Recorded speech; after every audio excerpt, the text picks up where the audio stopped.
Hey guys, let's get more news about Miami Heat, but first don't forget to subscribe and leave your like. After brushing off Celtics, Jimmy Butler's prediction goes woefully bad. The Miami Heat shocked the Boston Celtics in Game 2 of their first-round playoff series, winning 111-101 on Wednesday, April 24. Playing without their best player in Jimmy Butler, the 8th-seeded Heat took charge to even the series against the top-seeded Celtics. During the early stages of Game 3 in Miami, TNT's Crispy Haynes caught up with Butler, who didn't seem too happy with all the Celtics media hype. He also offered a bold prediction that didn't turn out so well. Butler, out indefinitely with an MCL injury, is itching to get back onto the court. The playoffs are when the Heat star shines. Just ask the Celtics, a heavy favorite last year, who dropped Game 7 of the Eastern Conference Finals at home to Butler and the Heat. During his interview with Haynes, Butler said he was unsure of his return to the floor. "I don't know about a timeline, but we've been working," Butler told Haynes. "I want to hoop. I want to get out there. I want some of this." Heat fans were excited for their first home game of the series, and so was Butler. The Heat were 14-point underdogs in the first two games in Boston, and the Celtics were still significant favorites in Miami. While many doubted the Heat, Butler and the Heat believe in themselves, so much that he offered a bold Game 3 prediction that backfired. "I think we believe," Butler said. "It's everybody else that don't. If I gotta hear one more praise about Boston on national TV when we win a game, I'm tired of hearing that, man. It's 1-1, and we about to go up 2-1. See ya later. Peace." The Heat were thumped in embarrassing fashion, losing 104-84. After shooting lights out in Game 2, Miami scored 12 points in the first quarter and trailed 63-39 at halftime. They were never in the game. Butler is a different animal when it comes to the playoffs. The Heat are a different team with Butler in the lineup. Miami's Game 2 victory came as a result of shooting 23-for-43 from three-point land. That wasn't the case in Game 3. The Heat made just 9 of 28 shots from downtown. For the game, they shot 32-for-77, 41.6%. Butler has proven to take his game to another level once the postseason arrives, but nobody stepped up and took charge for Miami in the Game 3 loss. Miami is overmatched against a Celtics team that finished a league-best 64-18 this season and has home court secured throughout the playoffs. A Miami win in Game 3 would have likely turned Celtics fans into doubters, but the well-balanced Celtics showed up, took charge, and made Butler's prediction laughable. Celtics star Jason Tatum admitted that his team's focus on the defensive side of the ball played a key factor in Boston reclaiming the series lead. "I think our attention to detail on the defensive end today was a lot better than last game," Tatum said post-game. "Tried out best to just not let them get comfortable, in a rhythm.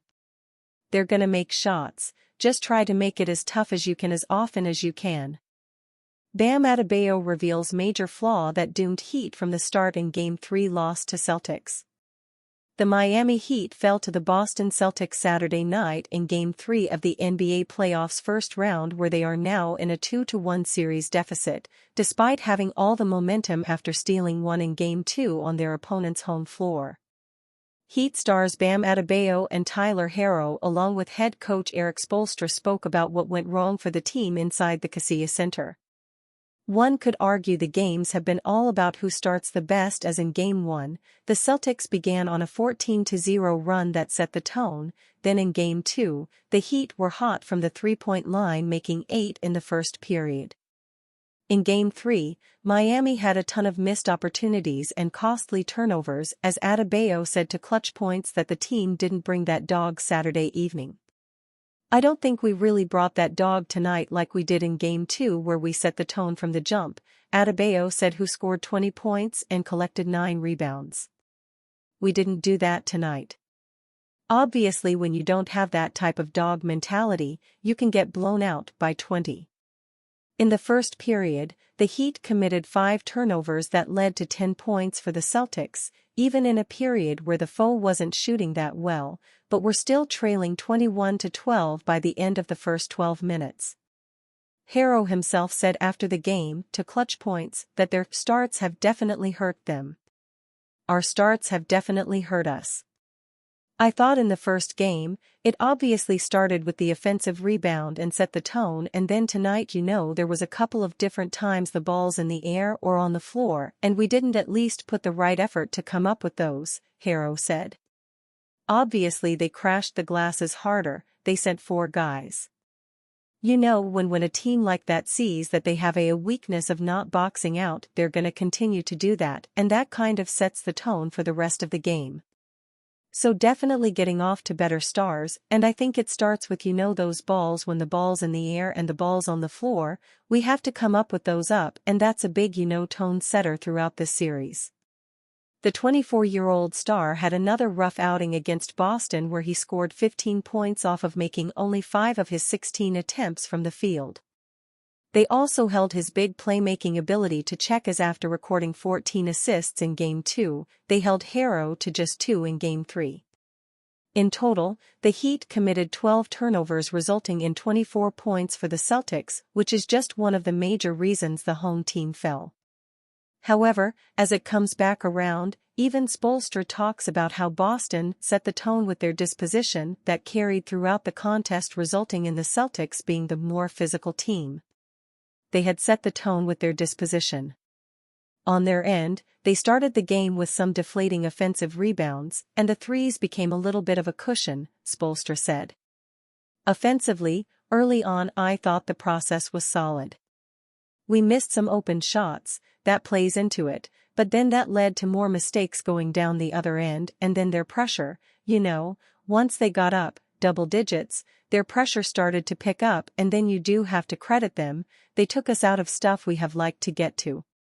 They were the more physical team, they bullied us on screens, got through stuff, distorted screens, everything flattened us out. Once we got past that first 6, 7, 8 minutes of it, so you have to kind of remember that there was a more physical team, a team with more physicality and force on both ends of the court. Miami has one more chance at home to tie the series at 2 wins apiece in Game 4 before going back to TD Garden for Game 5. While every game is a must-win at this point, Monday night is crucial to make this a competitive series, as being down 3-1 could signal the end of the Heat's playoff chances. Heat trading for Trae Young would give Jimmy Butler another chance at a championship. Consider this, only 2 players in NBA history have managed to average 20 points and 9 assists in their careers. One is the legendary Oscar Robertson, and the other is none other than Trae Young. The diminutive dynamic playmaker has led the Hawks to a top 10 offense 3 times in his career, with a top 2 finish in 2022. The Miami Heat have 2 top 10 offensive rating finishes in the Jimmy Butler era. Teams like San Antonio have this grand idea that Trae Young would not fit their future, but the Heat do not have that luxury. It makes me cackle that so many people write off a unique talent like Young. He's been snubbed from all SAT games, all NBA spots, and even Team USA basketball. Some feel he's not a winning player, though he's seen team success in the NBA in his brief career. Team success and individual stats usually put players in good grace with fans and media. Young had led the measly Hawks to the Eastern Conference Finals when he had no other All-Stars around him in 2021, and we've seen the gaudy numbers he puts up in the regular season, 25.5 ppg and 9.5 apg. For as good of a shooter as he is, you may think Young should be more of an efficient scorer. His 59% could be better when he is a deep-range, 4-level scorer. The erratic shot attempts bring his efficiency down, but Young may be overcompensating. He's never played with a team that fits the style he needs. A bigger wing creator that can take shots with the shot clock running down would help Trae not be put in a position to be a bailout option like he is in Atlanta.